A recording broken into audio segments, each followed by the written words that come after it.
Feliz cumpleaños al mejor hijo del mundo. La voz de mi madre resonó en mi teléfono cuando abrí Instagram sin querer.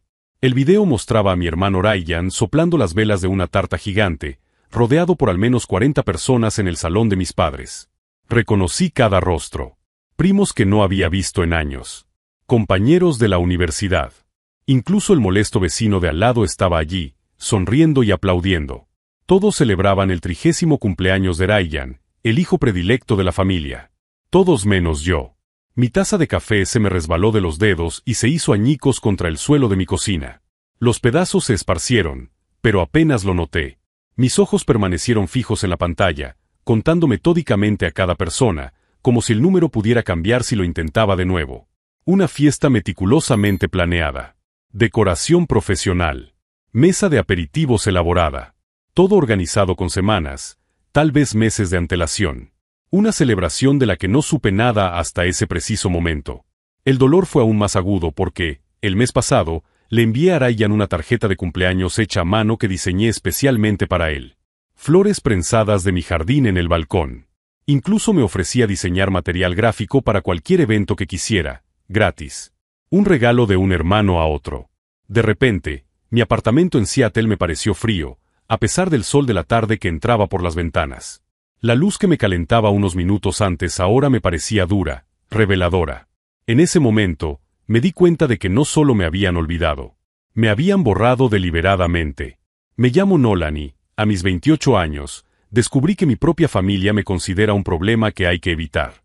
Pero mientras ellos pensaban que excluirme sería sencillo y sin consecuencias, no sabían que acababan de despertar en mí algo que había permanecido dormido durante demasiado tiempo. Los recuerdos me invadieron como una marea implacable. El último día de Acción de Gracias destelló en mi mente. La voz de mi madre resonaba en el comedor mientras elogiaba el reciente ascenso de Ryan en el banco. Gerente regional a los 29 años, había anunciado, irradiando orgullo por su hijo menor. Siempre supe que llegaría lejos. Entonces su mirada se volvió hacia mí y su sonrisa se desvaneció. Y Nolan sigue haciendo esos logotipos suyos. Esos logotipos que pagaron este apartamento.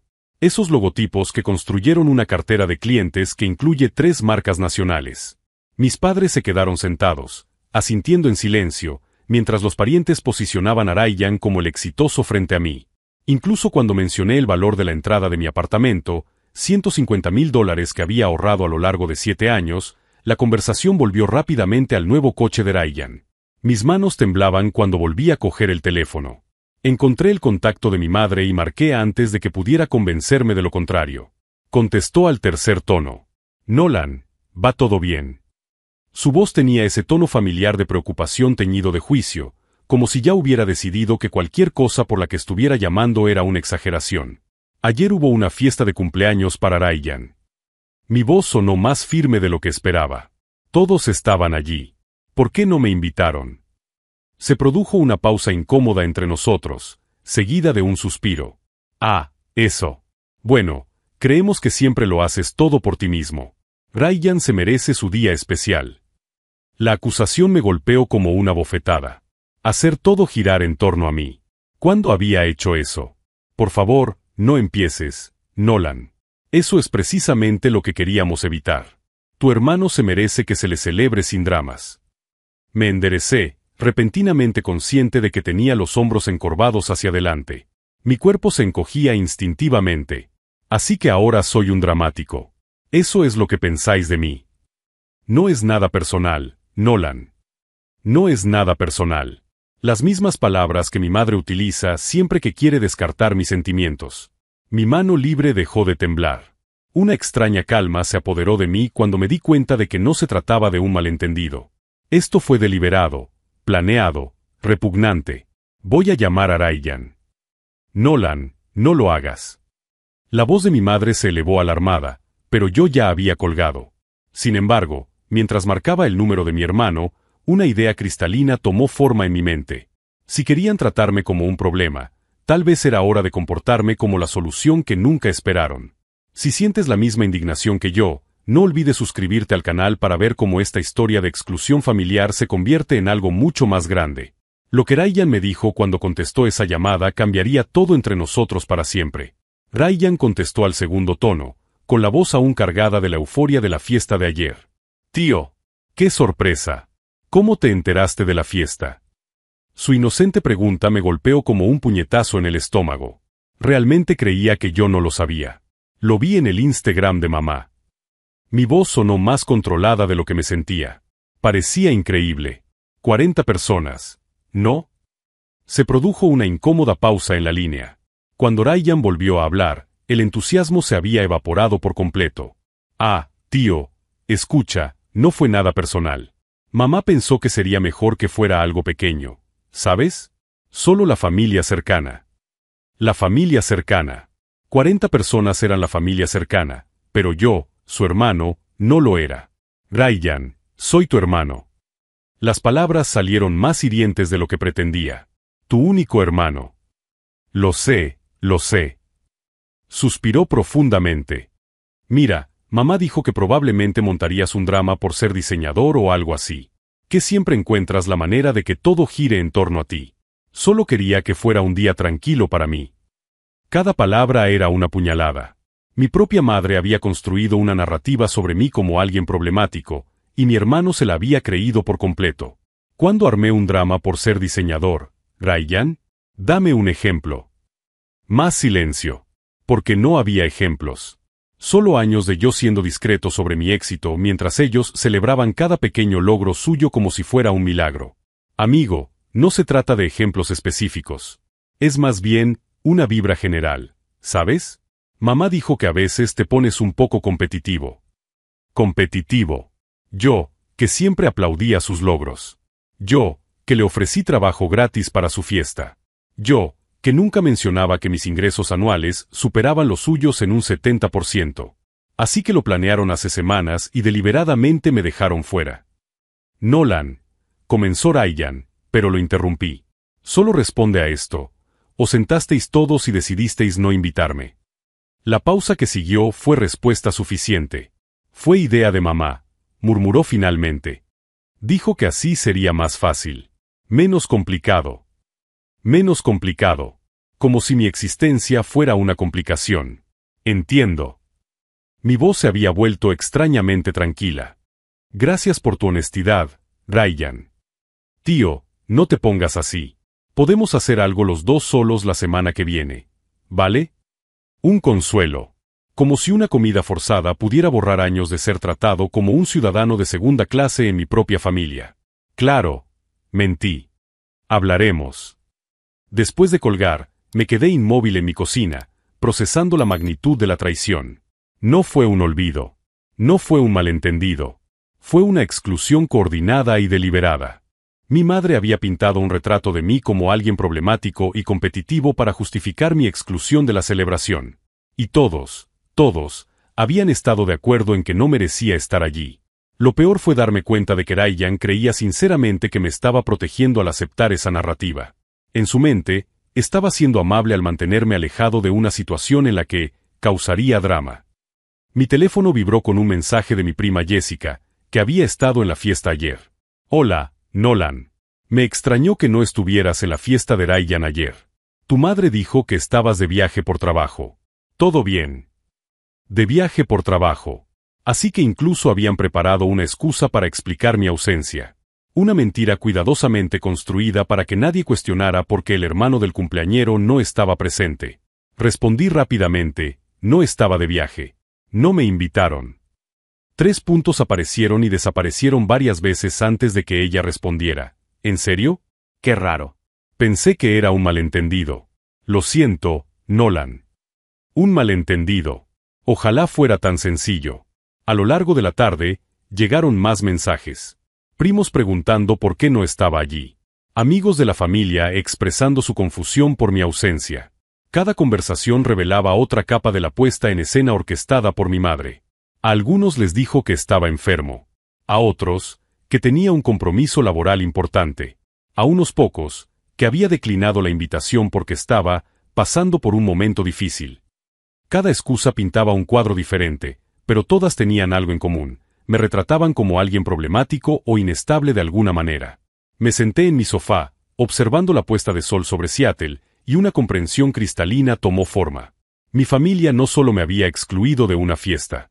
Habían gestionado activamente mi reputación, controlando la narrativa sobre quién era yo y por qué no merecía estar presente. No fue una crueldad impulsiva. Fue una manipulación calculada. Mi madre había utilizado años de pequeños comentarios despectivos sobre mi trabajo, mi personalidad y mis decisiones para construir un caso en mi contra. Y cuando llegó el momento de una importante celebración familiar, todos se creyeron su versión de la historia.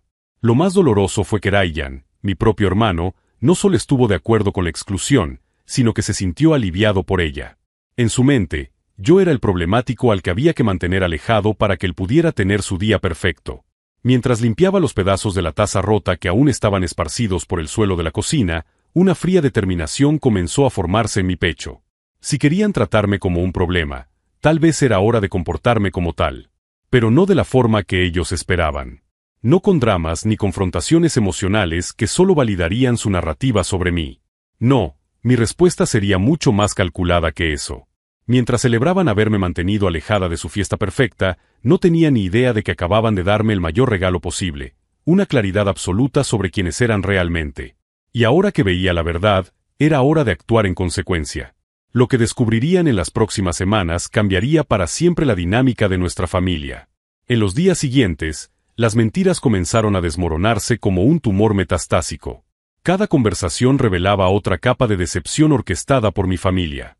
Mi tía Rebeca me llamó el jueves, con la voz cargada de fingida preocupación. Nolan, querido, espero que te encuentres mejor de tu intoxicación alimentaria. Tu madre me ha dicho que te pusiste muy enfermo el fin de semana. Intoxicación alimentaria. Esa era nueva. Tía Rebeca, no tuve intoxicación alimentaria. No me invitaron a la fiesta de Ryan. El silencio que siguió fue ensordecedor. Cuando finalmente habló, su voz había cambiado por completo. Oh, bueno, tal vez lo entendí mal. Pero ya era demasiado tarde. El daño estaba hecho. Mi propia tía, que me conoce desde que era niño, había creído sin cuestionar que yo era demasiado inestable para aparecer en una fiesta familiar. El viernes descubrí que la campaña de desinformación se había extendido más allá de la familia. Mi cliente de toda la vida, Peterson Holdings, canceló nuestro contrato de 6 meses para rediseñar la identidad visual de la empresa. Hemos decidido tomar un rumbo diferente, explicó Marcus Peterson por teléfono, con una voz extrañamente formal. Hemos oído que puede estar pasando por algunos problemas personales. Necesitamos a alguien totalmente centrado. Problemas personales. Las palabras me golpearon como un puñetazo en el estómago. Rápidamente hice la conexión. Peterson jugaba al golf con mi tío David, hermano de mi madre. $25,000 en ingresos perdidos debido a los chismes familiares. El lunes, otro cliente, Riverside Marketing, decidió pausar nuestro proyecto. El martes, la propietaria de una boutique local, que me había contratado para crear materiales promocionales, canceló nuestra reunión diciendo que había oído cosas preocupantes sobre mi estabilidad profesional. Mi reputación, construida meticulosamente a lo largo de 8 años, estaba siendo sistemáticamente destruida por los rumores y las medias verdades difundidas por mi propia familia. El momento más doloroso llegó cuando mi abuela me llamó el miércoles por la noche. Nolan, mi amor, su frágil voz transmitía una tristeza genuina. Tu madre me ha contado tus problemas. ¿Cómo estás? Luchando. Abuela, no estoy luchando contra nada. No me han invitado a la fiesta de Ryan. Querido, suspiró, la negación es la primera etapa. Marlene dijo que te inventaste toda esa historia de no haber sido invitado porque no puedes aceptar que necesitas ayuda. Mi madre incluso había puesto a mi abuela en mi contra, pintando un retrato de un nieto decepcionado que creaba fantasías para evitar la responsabilidad personal. Abuela, puedo mostrarte los mensajes, las fotos de Instagram. Oh, cariño, hoy en día las fotos se pueden editar. Lo importante es que aceptes la ayuda que te están ofreciendo. Cuando colgué, me temblaban las manos. No por la tristeza, sino por una ira fría y calculada que nunca antes había experimentado. No solo me habían excluido. Habían convertido mi ausencia en un arma, transformándola en una narrativa sobre inestabilidad mental que justificaba retroactivamente su decisión, y al mismo tiempo, sabotaba mi capacidad para funcionar de forma independiente. Fue entonces cuando Isla apareció en mi puerta con una botella de vino tinto y una expresión decidida. Acabo de enterarme de lo de Peterson Holdings, dijo, poniendo la botella en mis manos. Y de Riverside. Y de la boutique de Sara. Isla era mi mejor amiga desde la universidad, una fotógrafa independiente que entendía las presiones de trabajar por cuenta propia. Y lo más importante, conocía a mi familia desde hacía años y nunca se había tragado sus manipulaciones. Están destruyendo tu negocio, Nolan. Esto tiene que acabar. Nos sentamos en mi balcón, contemplando la puesta de sol sobre Seattle, mientras yo le contaba cada detalle de la semana. Isla escuchaba sin interrumpir, ocasionalmente sacudiendo la cabeza con disgusto. Es una guerra psicológica clásica, dijo finalmente. Te han aislado socialmente, han atacado tu fuente de ingresos y ahora están controlando la narrativa sobre tu salud mental. Es manipulación sistémica. ¿Pero por qué? La pregunta que me había estado atormentando durante días finalmente salió. ¿Por qué me odian tanto? Isla me estudió durante un largo momento. No te odian, Nolan. Te temen. Me temen. Piénsalo. Has construido una vida independiente. Tienes tu propio apartamento, tu propio negocio, tus propios clientes. No los necesitas para tu validación ni para tu apoyo financiero. Eso les amenaza. Por primera vez en días, algo más que dolor y confusión comenzó a tomar forma en mi pecho. Una comprensión cristalina de que esto nunca tuvo que ver con la fiesta de Ryan. Ryan siempre ha sido el hijo dorado porque encaja perfectamente en su molde, continuó Isla. Trabajo corporativo tradicional, casa en los suburbios, matrimonio convencional. Tú representas una alternativa que cuestiona sus elecciones. Así que decidieron destruirme. Decidieron controlarte. Pero, Nolan, se inclinó hacia adelante, con los ojos brillando con una intensidad que rara vez veía. Y si, en lugar de reaccionar a la defensiva, respondieras de una manera que ellos nunca esperarían. Esa noche, después de que Isla se marchara, me quedé despierto hasta las 3 de la madrugada, con una idea tomando forma en mi mente. Una idea tan audaz, tan completamente opuesta a lo que esperaban de mí, que podría cambiarlo todo. Si querían pintarme como inestable y problemático, si querían usar mi exclusión como prueba de que no merecía estar presente, entonces tal vez era hora de aceptar completamente esa narrativa. Pero no de la forma que ellos esperaban.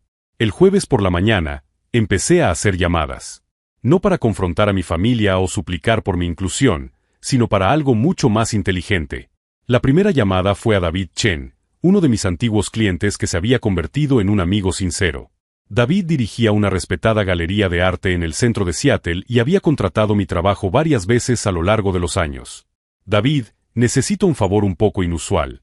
Comencé, con una voz sorprendentemente firme. Claro, amigo. ¿De qué se trata? ¿Te interesaría organizar una exposición de arte terapéutico? Algo centrado en la sanación familiar y la superación del trauma. Hubo una pausa. Eso es específico. ¿Tienes artistas en mente? De hecho, sí. Varios artistas locales que trabajan con temas de exclusión social y reconstrucción de la identidad. Podría ser realmente impactante. Envíame más detalles por correo electrónico. Si la curaduría es buena, puedo considerarlo. La segunda llamada fue para Jennifer Walls, una periodista independiente que cubría la escena artística local para el Seattle Times. Habíamos trabajado juntos en algunos proyectos promocionales. Jen, tengo una historia que puede interesarte. Un proyecto de arte colaborativo sobre dinámicas familiares tóxicas y cómo los artistas utilizan la creatividad para superar el trauma emocional. Suena intrigante. Es personal. Muy personal. Y muy relevante para otras personas que se enfrentan a situaciones similares. La tercera llamada fue la más importante. Para Marcus Rivera, un terapeuta familiar que había conocido en una conferencia sobre diseño terapéutico el año anterior. Marcus, ¿recuerdas nuestra conversación sobre el uso del arte como herramienta de sanación familiar? Estoy pensando en crear un taller práctico. Algo que documente todo el proceso de recuperación. Nolan, eso sería increíble. La comunidad terapéutica siempre está buscando enfoques innovadores para el trauma familiar. Al colgar la última llamada, una tranquila determinación había sustituido por completo la ira y el dolor de los últimos días. Mi familia había intentado definirme como problemático e inestable. No se daban cuenta de que acababan de darme el material perfecto para una narrativa muy diferente. Si querían que fuera el miembro de la familia con problemas, entonces lo sería. Pero lo haría de una manera que transformaría esa percepción en algo mucho más grande y poderoso de lo que ellos jamás hubieran imaginado. El proyecto que estaban haciendo en mi mente no era una reacción impulsiva ni un grito desesperado por atención. Era algo mucho más calculado y transformador. Me dieron una historia de exclusión y rechazo familiar. Yo estaba a punto de convertirla en la base de algo que no solo curaría mi propio dolor, sino que ayudaría a cientos de personas que se enfrentaban a situaciones similares. Y lo más bonito de todo, cuando terminara, no podrían atacar o desacreditar mi trabajo sin parecer exactamente lo que eran: una familia tóxica que intentaba silenciar a una víctima que había encontrado su voz. El viernes por la noche, abrí un documento nuevo en mi ordenador y empecé a escribir. No era un plan de venganza, sino algo mucho más poderoso, una hoja de ruta para la transformación. Creían que me habían destrozado. No sabían que solo me habían dado las herramientas para construir algo extraordinario a partir de los pedazos. Durante las 2 semanas siguientes, mientras mi familia celebraba en silencio haberme manejado con éxito, yo estaba construyendo algo que ellos nunca podrían imaginar. La galería de David Chen se convirtió en mi cuartel general no oficial. Pasábamos horas discutiendo la curaduría de la exposición, pero eso era solo la superficie de lo que realmente estaba sucediendo. Necesito comprender mejor estas dinámicas familiares tóxicas, dijo David un martes, hojeando los bocetos de mis conceptos. Como diseñador, ¿cómo traduces el trauma emocional en elementos visuales? Era la pregunta perfecta. Durante los 3 días siguientes, creé una serie de paneles interactivos que documentaban los patrones de manipulación familiar. Cada pieza no era solo arte, era evidencia meticulosamente organizada. El primer panel se titulaba Narrativas fabricadas. Mostraba mensajes de texto reales, correos electrónicos y conversaciones transcritas en las que mi familia contradecía sus propias versiones de los hechos. Junto a ellos, había marcas de tiempo que demostraban las inconsistencias. Jennifer Walls, del Seattle Times, quedó fascinada cuando le mostré los prototipos el jueves. Esto es periodismo de investigación disfrazado de arte terapéutico, dijo, ajustándose las gafas mientras examinaba los detalles. Estás documentando el gaslighting en tiempo real. Exactamente. Pero no se trata de una exposición maliciosa. Se trata de patrones reconocibles que otras personas pueden identificar en sus propias vidas. El segundo panel, Aislamiento sistemático, mostraba cómo se orquestó mi exclusión a lo largo de meses. Conexiones entre cancelaciones de clientes y familiares. Cronología de cuando se plantó cada historia falsa sobre mi inestabilidad y quién lo hizo. Marcus Rivera, el terapeuta familiar, ofreció una perspectiva clínica cuando nos visitó el viernes. Has creado un estudio de caso visual sobre el abuso emocional sistemático, observó. Esto será muy útil no solo para las víctimas, sino también para los profesionales que trabajan con dinámicas familiares disfuncionales. Pero el tercer panel era mi obra maestra, Consecuencias no intencionadas. Documentaba cómo las acciones tóxicas de la familia crearon ondas que afectaron no solo a mí, sino también a clientes inocentes, amigos e incluso a otros familiares que se vieron obligados a tomar partido basándose en información falsa. Era en este panel donde se revelaba la verdadera genialidad de mi plan. Mientras construía estas piezas, cada interacción con mi familia se convirtió en una oportunidad para recopilar datos. Cuando mi madre llamó el miércoles para ver cómo me encontraba, grabé la conversación. Nolan, cariño, solo queremos asegurarnos de que estás cuidando tu salud mental, dijo, con voz que destilaba falsa preocupación. La tía Rebecca mencionó que parecías confuso en su llamada. ¿Confuso cómo, específicamente?, pregunté, manteniendo un tono neutro mientras tomaba notas. Bueno, te inventaste toda esa historia de que no te invitaron a la fiesta de Ryan. Sabemos que ese día estabas enfermo. Mamá, tengo capturas de pantalla de la fiesta en Instagram. ¿Quieres que te las envíe? Una larga pausa. Nolan, manipular fotos digitales no es saludable. Quizás deberíamos buscar ayuda profesional para ti. Manipular fotos digitales. La acusación era tan absurda que casi me echó a reír. Pero también era una prueba perfecta de lo lejos que estaban dispuestos a llegar para mantener su narrativa. El viernes siguiente, Ryan apareció en mi apartamento sin avisar. Estaba trabajando en los paneles finales cuando sonó el timbre.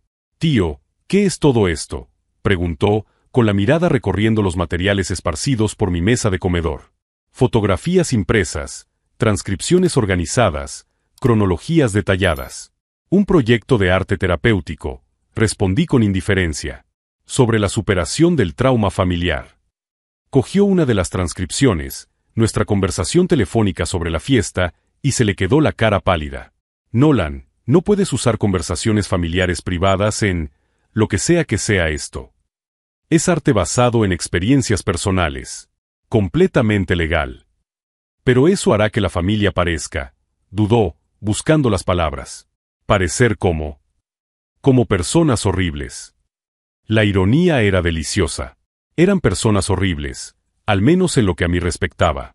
Pero Ryan estaba genuinamente perturbado por la posibilidad de que sus acciones tuvieran consecuencias públicas.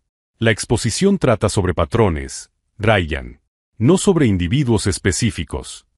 Técnicamente era cierto. Se cambiarían los nombres. Se ocultarían los rostros. Pero cualquiera que conociera a nuestra familia reconocería los acontecimientos inmediatamente. Tienes que cancelarlo, dijo, con un tono de voz que no había oído desde mi infancia, el mismo tono que utilizaba cuando intentaba convencerme de que renunciara a algo que él quería. No puedo cancelarlo. Ya tengo compromisos profesionales. Eso también era cierto. David había confirmado las fechas. Jennifer estaba preparando el artículo.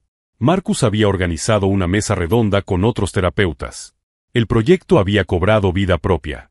Ryan se marchó sin despedirse, pero no sin antes hacer una foto con su móvil de mis materiales de trabajo. Le dejé hacerlo. Sabía exactamente lo que iba a hacer con ella. El lunes, como era de esperar, mi madre llamó furiosa. Nolan Michael Thompson, vas a dejar de hacer esta locura inmediatamente. Había usado mi nombre completo, como cuando era niño y me metía en problemas. Pero ya no era un niño. ¿De qué locura estás hablando, mamá? Sabes exactamente de lo que estoy hablando. Ryan me ha enseñado tus colecciones de pruebas o lo que sea eso. Es un proyecto artístico sobre la curación del trauma familiar. Es una campaña de difamación. Y si no paras inmediatamente, tomaremos medidas legales. Medidas legales. La amenaza que siempre utilizaban cuando perdían el control. Pero esta vez estaba preparado. Siéntete libre de consultar a un abogado, mamá. Estoy seguro de que te explicará tus derechos en relación con el arte basado en experiencias personales documentadas. El silencio que siguió estaba cargado de algo que nunca antes había escuchado en la voz de mi madre, miedo. Esa noche, Isla vino a cenar y a revisar los paneles finales. Su reacción fue exactamente la que esperaba. Nolan, esto es brillante. Has convertido el gaslighting en un documental visual. Has transformado el aislamiento en conexión. Cada persona que vea esto reconocerá algo de sus propias experiencias familiares. Esa es la idea. Pero entiendes que no hay vuelta atrás, ¿verdad? Una vez que esto sea público, tu familia nunca te perdonará. Sonreí por primera vez en semanas. Una sonrisa genuina, no forzada. Isla, nunca tuvieron intención de perdonarme desde el principio. La diferencia es que ahora estoy creando algo constructivo a partir del dolor que me causaron, en lugar de simplemente absorberlo y aceptarlo. Si estás siguiendo este viaje de transformación y quieres ver historias similares de personas que se negaron a aceptar un trato injusto, asegúrate de suscribirte al canal. La víspera de la inauguración de la exposición, recibí una llamada inesperada. Era mi abuela, con su voz frágil pero decidida. Nolan, querido, tengo que contarte algo importante sobre tu madre y tu tía Rebecca. Lo que me reveló en esa llamada no solo confirmó mis sospechas más profundas sobre los patrones familiares, sino que me dio la pieza final del rompecabezas, una pieza que convertiría mi exposición de arte terapéutico personal en algo mucho más grande e impactante de lo que jamás había planeado. La llamada de mi abuela la víspera de la exposición lo cambió todo. Nolan, querido, su voz temblorosa transmitía una determinación que no esperaba. Tengo que contarte lo que le pasó a tu tío Michael hace 20 años. El tío Michael. El nombre que rara vez se mencionaba en las reuniones familiares. El hermano menor de mi madre que se había mudado a otro estado cuando yo era niño. Tu madre y Rebecca le hicieron exactamente lo mismo, continuó la abuela. Difundieron rumores sobre su inestabilidad mental, lo aislaron de la familia, sabotearon sus relaciones. Michael intentó abrir un restaurante y ellas convencieron a los inversores de que era irresponsable con las finanzas. Apreté el teléfono con más fuerza. ¿Qué le pasó? Lo perdió todo. El restaurante, su prometida, casi su propia cordura. Se mudó a Oregón y nunca más hablamos. Pero Nolan, su voz se volvió urgente. Me envió cartas durante años. Cartas que su madre interceptaba cuando llegaban aquí. Cartas. Evidencia de un patrón que se remontaba a décadas atrás. Abuela, ¿todavía tienes esas cartas? Todas. Las guardé en una caja en el ático cuando me mudé aquí. Marlene no sabe que existen. La mañana de la inauguración, David Chen llegó temprano a la galería con una expresión de total incredulidad. Nolan, tengo que contarte algo urgente, dijo, sosteniendo su teléfono. Alguien está intentando cancelar nuestra exposición. Se me revolvió el estómago. ¿Qué? Tu madre llamó al propietario del edificio esta mañana, alegando que tienes problemas de salud mental y que esta exposición puede ser peligrosa para los visitantes. Está amenazando con demandarnos por negligencia. La estrategia era predecible, pero aún así eficaz. Atacar mi credibilidad mental para deslegitimar todo el proyecto. ¿Qué dijo el propietario? Al principio se puso nervioso, pero luego le mostré nuestros seguros, las aprobaciones del ayuntamiento, las credenciales profesionales de todos los involucrados. David sonrió. Y mencioné que el Seattle Times estará aquí para cubrir el evento. Rápidamente se echó atrás. Marcus Rivera llegó una hora más tarde con noticias aún más interesantes. Nolan, no te lo vas a creer. Esta mañana he recibido 3 llamadas de personas que se identificaron como familiares preocupados, pidiendo información sobre mi trabajo contigo. Todos querían saber si yo creía que estabas en condiciones de participar en actos públicos. La campaña de sabotaje se había intensificado drásticamente, pero estaba funcionando en su contra. Cada llamada solo confirmaba que estamos sacando a la luz algo importante, continuó Marcus. Las familias sanas no orquestan campañas de esta magnitud para silenciar a uno de sus miembros. A las 2 de la tarde, una hora antes de la inauguración, Ryan apareció en la galería. Tenía el aspecto de alguien que no había dormido. A pesar del aire acondicionado, le brotaban gotas de sudor en la frente. Nolan, tienes que dejar esto, dijo, ignorando por completo a David y Marcus. Mamá está en el hospital. Mi corazón dio un vuelco por un momento antes de que la lógica se impusiera. ¿Qué hospital? Swedish Medical. Tuvo un ataque de ansiedad cuando se enteró de que la exposición no se había cancelado. Un ataque de ansiedad muy conveniente que coincidió perfectamente con la inauguración. La manipulación era transparente, pero Ryan claramente se la creía. Ryan, ¿quieres que tu madre se recupere? Me miró confundido. Claro. Entonces deberías quedarte aquí y ver lo que realmente me pasó. Ver las pruebas. Entender por qué está tan desesperada por impedir que la gente vea esto. A las 3 en punto, empezaron a llegar las primeras personas. Jennifer Walls, del Seattle Times, fotografiaba metódicamente los paneles. Los visitantes caminaban en silencio por las exposiciones, muchos de ellos deteniéndose a leer cada transcripción con detalle. Cuando vi a la tía Rebecca entrar por la puerta principal, supe que se avecinaba el enfrentamiento principal. Se dirigió directamente hacia mí, seguida por 2 hombres trajeados que claramente no eran familiares. Nolan Thompson, dijo uno de los hombres, soy el abogado de la señora Rebecca Williams. Esta exposición contiene material difamatorio y constituye una invasión de la privacidad. Exigimos que se cierre inmediatamente. David Chen apareció a mi lado al instante. Y yo soy David Chen, propietario de esta galería. Contamos con todas las autorizaciones legales necesarias para esta exposición de arte basada en experiencias personales. Experiencias personales, escupió Rebecca. Son conversaciones familiares privadas distorsionadas por una mente enferma. Su elección de palabras fue perfecta. Exactamente el tipo de lenguaje que validaba todos los puntos de mi exposición. Tía Rebecca, dije con calma, ¿le gustaría explicar a estas personas por qué una conversación telefónica con mi madre en la que ella admite crear narrativas falsas sobre mi salud mental se considera privada? Su rostro palideció ligeramente. O tal vez prefiera explicar por qué 3 de mis clientes cancelaron sus contratos tras conversar con familiares. Marcus Rivera se acercó con su tableta. De hecho, esto ilustra perfectamente el panel 3 sobre aislamiento sistemático. Giró la pantalla para mostrar un gráfico detallado que conectaba las cancelaciones de clientes con miembros de la familia a través de grados de separación social. Este es un mapa forense de cómo la información falsa se propaga a través de las redes sociales para causar daños económicos, explicó Marcus al abogado. Es evidencia de un patrón coordinado, no un desahogo emocional. El abogado examinó la pantalla más de cerca, reconociendo claramente que se trataba de documentación profesional, no de terapia artística casual. Fue en ese momento cuando mi abuela entró en la galería.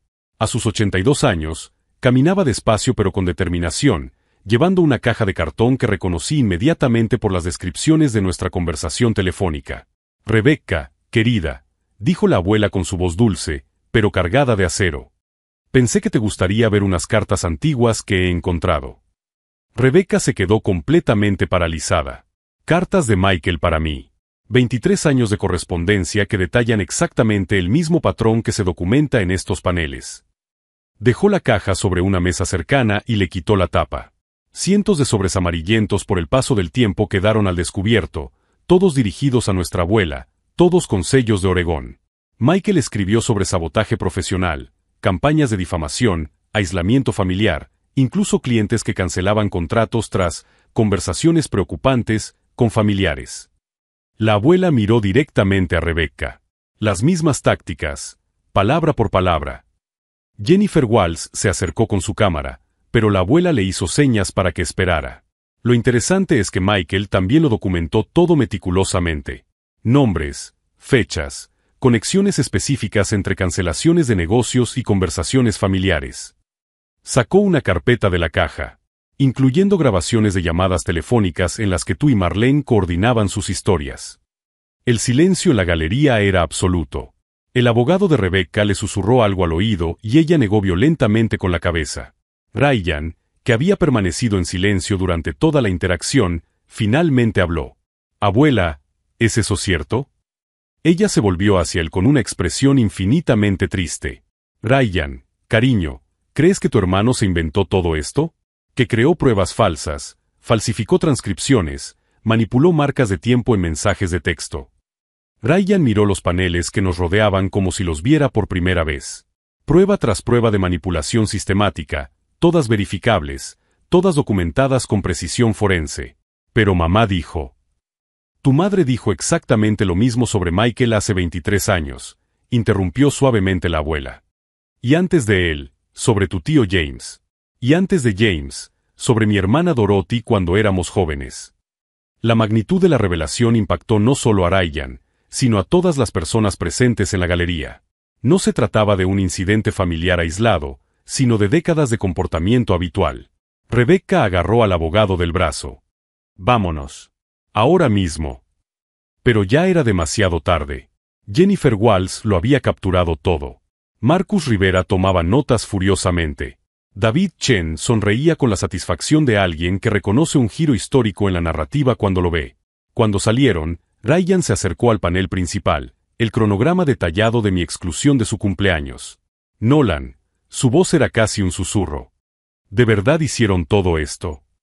Lo observé mientras leía cada entrada, cada transcripción, cada prueba. Observé cómo su expresión cambiaba de negación a comprensión y luego a horror. «Me utilizaron», murmuró. «Me hicieron creer que te estaba protegiendo, cuando en realidad tú también estabas siendo manipulado, Ryan». Asintió lentamente, sin dejar de estudiar los paneles. «¿Qué hacemos ahora?». Su pregunta resonó en la galería. No solo para mí, sino para todos los presentes que reconocieron elementos de sus propias experiencias familiares en mi documentación.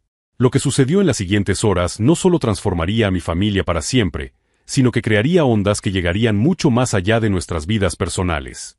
En las 6 semanas siguientes, la exposición «Patrones familiares» se convirtió en un fenómeno que ninguno de nosotros había previsto. El artículo de Jennifer Walls en el Seattle Times fue republicado en 12 periódicos nacionales. Marcus Rivera fue invitado a 3 conferencias sobre dinámicas familiares tóxicas. David Chen tuvo que prolongar la exposición 2 meses debido a la demanda. Y lo que es más importante, 43 personas se acercaron a mí personalmente para compartir sus propias experiencias con la manipulación familiar sistemática. Cada historia se hacía eco de los mismos patrones documentados en mis paneles. Mi madre nunca salió del hospital. No porque estuviera físicamente enferma, sino porque la narrativa de la crisis de ansiedad se había convertido en su única defensa contra la creciente presión social. Cuando amigos y vecinos comenzaron a hacer preguntas sobre las revelaciones de la exposición, Ella optó por el aislamiento voluntario. La tía Rebeca se mudó a Phoenix sin previo aviso, dejando solo una nota que decía que necesitaba un nuevo comienzo. Nadie en la familia tenía su nueva dirección. Lo más sorprendente fue la llamada que recibí de mi tío Michael desde Oregón. Nolan. Su voz transmitía una emoción que no esperaba. Vi el artículo en internet. 23 años esperando esto. Condujo 8 horas hasta Seattle solo para ver la exposición en persona. Pasamos 3 horas caminando entre los paneles, él señalando paralelismos exactos con su propia experiencia 2 décadas antes. Hiciste lo que yo nunca pude hacer, dijo, estudiando el panel de pruebas forenses. Documentaste todo metódicamente. Yo solo huí. Huir a veces es la respuesta más sensata, respondí. Michael negó con la cabeza. No cuando dejas atrás a otros familiares vulnerables. Fue entonces cuando comprendí completamente el alcance de la transformación. No solo estaba curando mi propio dolor, sino que había roto un ciclo generacional de abuso emocional. Ryan se convirtió en mi aliado más inesperado. Después de semanas procesando la magnitud de las manipulaciones, me buscó con una propuesta. Quiero ayudar a otras personas que hayan pasado por lo mismo, dijo. Estoy pensando en dejar el banco y estudiar terapia familiar. 6 meses después, se matriculó en un programa de máster en psicología clínica, utilizando nuestra experiencia familiar como base para su tesis sobre la detección precoz del gaslighting sistemático. Mi abuela, a sus 82 años, se convirtió en una conferenciante improvisada. 3 organizaciones de personas mayores la invitaron a hablar sobre cómo reconocer e interrumpir los patrones familiares tóxicos que se transmiten de generación en generación. No se trata de la edad o la sabiduría, dijo durante una presentación a la que asistí. Se trata del valor para afrontar verdades incómodas sobre las personas que amamos. El impacto profesional fue igualmente transformador. Los clientes que habían cancelado contratos basándose en rumores familiares no solo regresaron, sino que trajeron referencias. Peterson Holdings me ofreció un contrato de 2 años, duplicando el valor original, con disculpas formales por la decisión precipitada basada en información incorrecta. Más significativamente, 3 empresas de terapia familiar me contrataron para desarrollar materiales visuales educativos sobre la manipulación psicológica. Mi trabajo, nacido del dolor personal, se había convertido en una herramienta profesional para ayudar a otras familias. La última conversación con mi madre tuvo lugar 4 meses después de la exposición. Llamó desde un número desconocido, con la voz más frágil de lo que recordaba. Nolan, tenías razón en todo, suspiró. Pero no sé cómo arreglarlo. Mamá, arreglarlo no significa deshacer el pasado. Se trata de elegir comportamientos diferentes en el futuro. ¿Es demasiado tarde para eso? Miré por la ventana de mi nueva oficina, donde el panel original, Narrativas Fabricadas, ocupaba ahora un lugar de honor en la pared. Nunca es demasiado tarde para elegir la honestidad por encima del control. Lloró en silencio durante varios minutos antes de colgar. Fue la última vez que hablamos. Un año después, durante el segundo aniversario de la exposición, Ryan organizó una cena con todos los que me habían apoyado. Isla, David Chen, Marcus Rivera, Jennifer Walls, mi abuela e incluso Michael, que se había mudado de vuelta a Seattle. Por Nolan, brindó Ryan, que convirtió la exclusión en inclusión, el dolor en propósito y el silencio en voz. Mientras observaba los rostros alrededor de la mesa, personas que decidieron apoyarme cuando mi familia biológica me abandonó, comprendí la lección más profunda de toda la experiencia. La familia no viene determinada por el ADN o los apellidos. Se construye mediante elecciones coherentes de apoyo mutuo, honestidad y celebración genuina de los éxitos de los demás. Mi verdadera familia estaba sentada a esa mesa. Personas que me conocían por completo y elegían amarme incondicionalmente. Si esta historia de superación y transformación familiar te ha emocionado, no olvides suscribirte al canal. Tenemos docenas de historias similares sobre personas que se negaron a aceptar un trato injusto y construyeron vidas extraordinarias a partir de las cenizas de relaciones tóxicas.